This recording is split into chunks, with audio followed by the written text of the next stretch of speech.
जी सहगल जी। Coaching mafia मुर्दाबाद, kabaddi Taylor मुर्दाबाद, student जिंदाबाद, स्टूडेंट जिंदाबाद, स्टूडेंट जिंदाबाद, स्टूडेंट जिंदाबाद, शिक्षा माफिया मुर्दाबाद, शिक्षा माफिया मुर्दाबाद।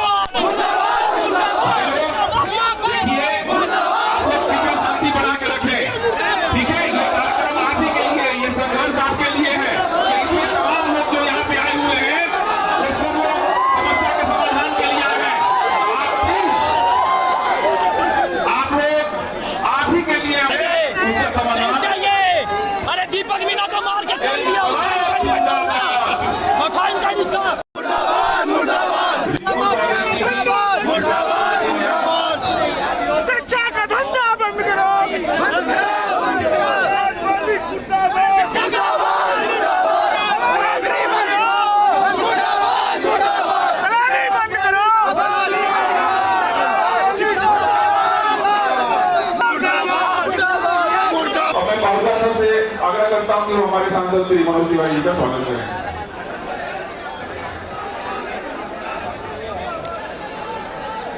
मैं अपने इस कोचिंग जगत के सबसे वरिष्ठ जो शिक्षक हैं और लगभग पिछले 40 साल से यहाँ पर वो कोचिंग संस्थान से जुड़े हैं, उनके अपने कोचिंग है द स्टडी।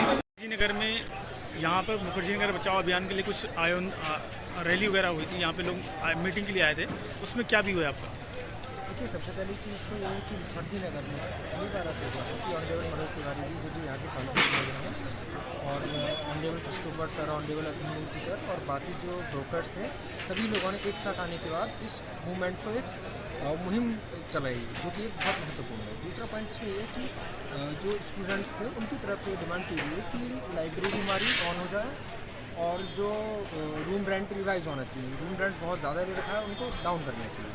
और जो ब्रोकर्स थे और जो प्रॉपर्टी डीलर्स थे उनकी तरफ से स्टेटमेंट दिया गया कि हम स्टूडेंट्स के साथ हैं और इन चीज़ों पर हम सरकार से बात करेंगे और हम बात नहीं करेंगे अपितु जो मनोज तिवारी जी सांसद है माननीय मुखर्जी नगर से, वो भी बात करेंगे। और उन्होंने एक स्टेटमेंट दिया था तिवारी जी ने कि बोर्ड मेरा यहाँ का नहीं है लेकिन मैं सांसद यहाँ का हूँ, ये बात उनकी मुझे अच्छी लगी। दूसरी चीज़ है कि ऑनरेबल अभिमन्यु सर ने बोला था कि जो मैं अपनी कोचिंग नहीं चलाऊँगा, मैं कोचिंग ना तो नोएडा लेके जाऊँगा ना कहीं और शिफ्ट करूँगा, चाहे मुझे पार्क में पढ़ाना पड़े, ये मुझे बात अच्छी लगी। ऑनरेबल क्रिस्टोफर सर ने भी यही स्टेटमेंट दिया था कि मैं भी ऑफलाइन ही पढ़ाऊँगा, ऑनलाइन नहीं पढ़ाऊँगा, क्योंकि ऑफलाइन में बच्चे इमोशन से कनेक्टेड हो जाते हैं, तो मुझे भी अच्छा लगता है।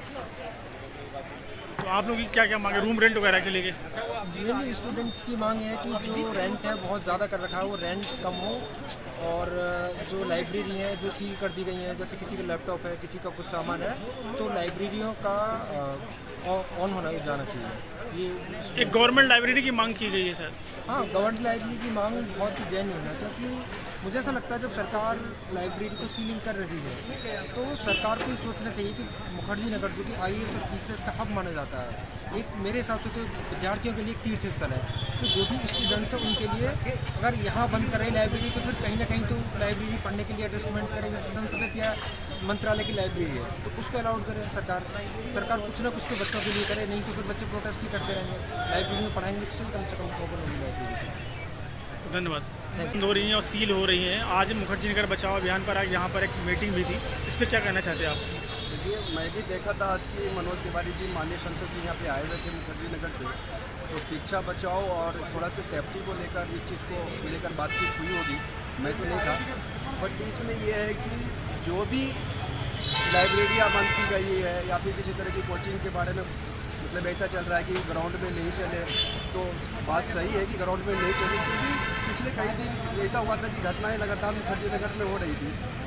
जैसे कि राजेंद्र नगर में ये हो रहा था कि वहाँ पे ग्राउंड फ्लोर में लाइब्रेरी चल रही थी और उसके अंदर में जब पानी जमा होने के कारण कई छात्र घायल भी हुए थे और किसी की मौत भी हुई थी, मृत्यु भी हुई थी। तो इसी वजह से सेफ्टी बहुत ज़रूरी है, सेफ्टी को लेकर। और बात रही कोचिंग संस्थान की, तो कोचिंग संस्थान को भी अलाउ करना ही चाहिए, क्योंकि मेरा मानना ये है कि सुप्रीम कोर्ट का आदेश है कि यहाँ पे जितना भी है सबको यहाँ से हटाया जाएगा। तो सुप्रीम कोर्ट को भी स्टैंड लेना चाहिए कि नहीं, हटाया नहीं जाएगा, उसको सेफ्टी का ज़रूरत है कि सेफ्टी करे। तो सेफ्टी नॉर्म्स को ध्यान रखना चाहिए। हाँ, सेफ्टी को ध्यान रखें और शिक्षा को बचाओ। और बात रही है ऐसा कि यहाँ पे जो रूम रेंट की बात की गई है, तो रूम रेंट में थोड़ा से तो कम होना ही चाहिए, क्योंकि बच्चे काफ़ी परेशान होते हैं। जैसे अभी कई महीने से कोचिंग बंद होने के कारण अभी रेंट नहीं कम हुआ है, तो रेंट कम करना ही चाहिए। इसको लेकर मैं यही बोलना चाहता हूँ। अखिल मूर्ति सर ने मांग करी है कुछ लाइब्रेरी के बारे में, क्या बात?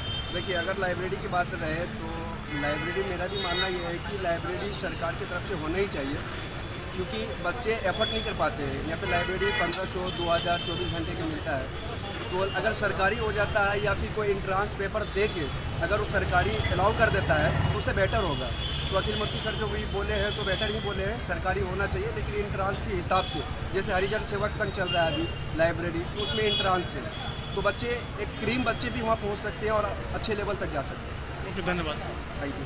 मुखर्जी नगर में जो कोचिंग का जो यहाँ पे मुखर्जी नगर बचाओ अभियान के लिए जो मीटिंग हुई है, उसमें छात्रों की क्या मांग रही? छात्रों की सबसे बड़ी मांग तो यही है, लगातार यहाँ पे कोचिंगें बंद हो रही हैं और रूम रेंट कम नहीं हो रहे।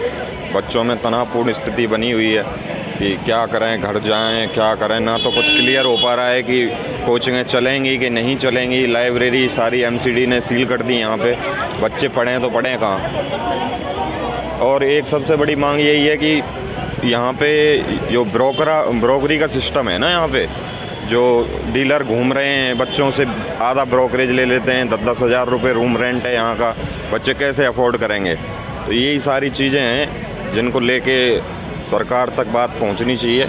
और मनोज तिवारी सर को भी बोला गया है कि कोई सरकारी लाइब्रेरी का इंतज़ाम करो और हमें कोई फाइनल अपडेट दो कि भाई यहाँ कोचिंग चलेंगी कि नहीं चलेंगी, लाइब्रेरी चलेंगी कि नहीं चलेंगी। तो यही सब स्थिति है। बच्चे अभी तनावपूर्ण स्थिति में सोच नहीं पा रहे, घर जाएं कि यहीं रहें, क्या करें।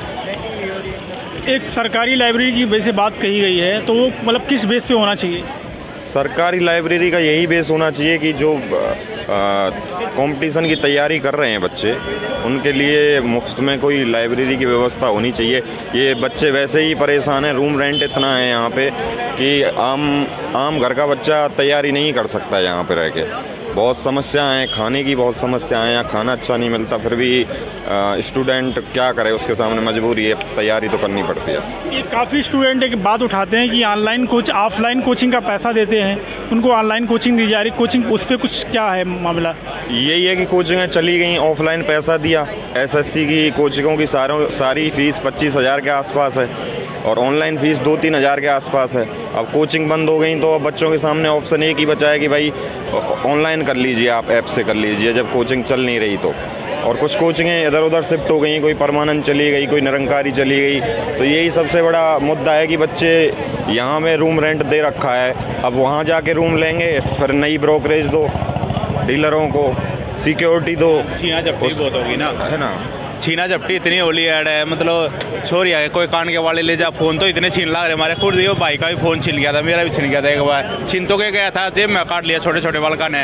अरे जो दल्ले ऐड मतलब दलाल ब्रोकरेज, वो उन्होंने माहौल ख़राब कर रखा है। ये सही 2 BH के फ्लैट भी ले बैठा, 25-30 हज़ार तक हम तो मिल लेना 2 BH के फ्लैट है। उसमें आधी उन तक सिक्योरिटी देवाते, ब्रोकरेज दे और जाते टाइम में सिक्योरिटी वापस नहीं देते, क्लीनिंग के नाम पे कहते कुछ है, उन्होंने माहौल ख़राब कर रखा है ब्रोकरेज जाने जो के दलाल है। और ये छीना झपटी बहुत लग रही है, किसी के छोरी छारी के फ़ोन भी खोस लिए हैं। माहौल सेफ नहीं, लड़कियाँ माहौल सेफ नहीं है छोरिया खातर ही। बहुत बहुत धन्यवाद। ठीक है।